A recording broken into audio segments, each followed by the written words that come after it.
Hello again, Steve here with a few words um, of thoughts to do with some of Nietzsche's comments on Christianity. Just a quick little line here, and I might have taken it out of context, but just some thoughts that came to mind reading this. He was talking about all true Christians are Hindus. That was in reference to a sermon he saw somewhere. As are Christians, and also all true Christians are Hindus. Or all true, so first of all, he said all true Hindus are Christians and vice versa.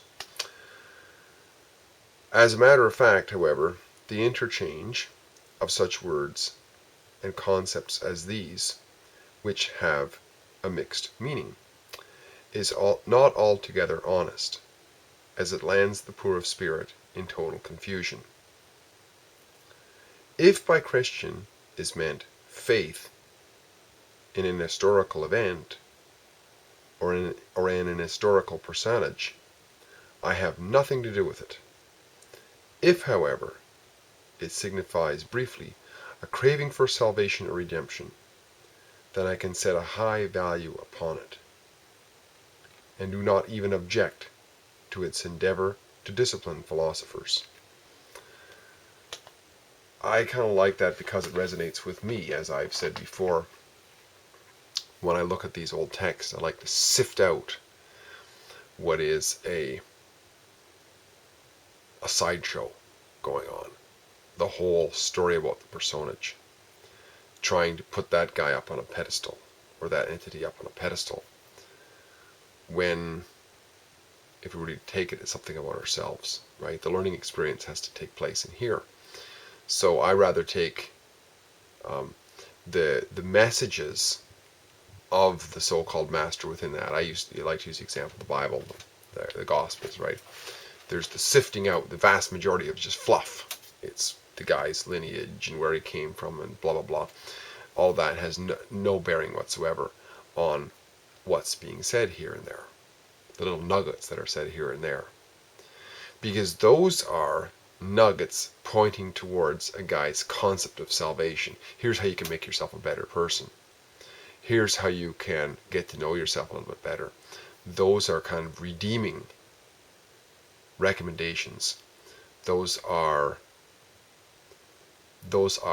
salvational pointers. And of course you look at the word sal is salt, right? The essence, the salt, the salve. It's the ointment. It's the currency of redemption, right? Because we were deemed. We had this tendency to be deemed, and we got to sort of be born again. In other words, we got to find ourselves again. Find ourselves, because we lost ourselves carrying all these names and certificates and personages that are just packed upon us by culture and family and society and so on. So the messages in these things are what's important.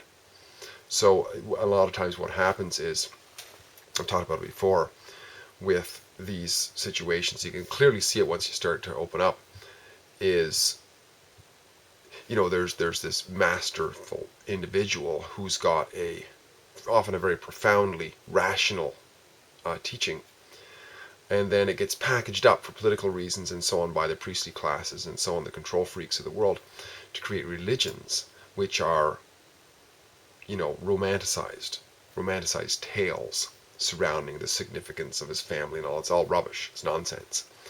And I think Nietzsche makes a good point there, that if it's about somebody's story about some personage, I want nothing to do with it. It's just garbage right off the bat. However, if there's clearly good messages in there that I can use for some sort of salvation or redemption, then excellent. Apply it to philosophy. Apply those good messages to help us be better and more able to see the truth and discern truth and be logical and rational in our sifting through what it is we're listening to, our skepticism and our critical thinking and so on. Those are all redeeming actions, I would say, which help with our salt, give us our salt or sustenance of life and to live more fully.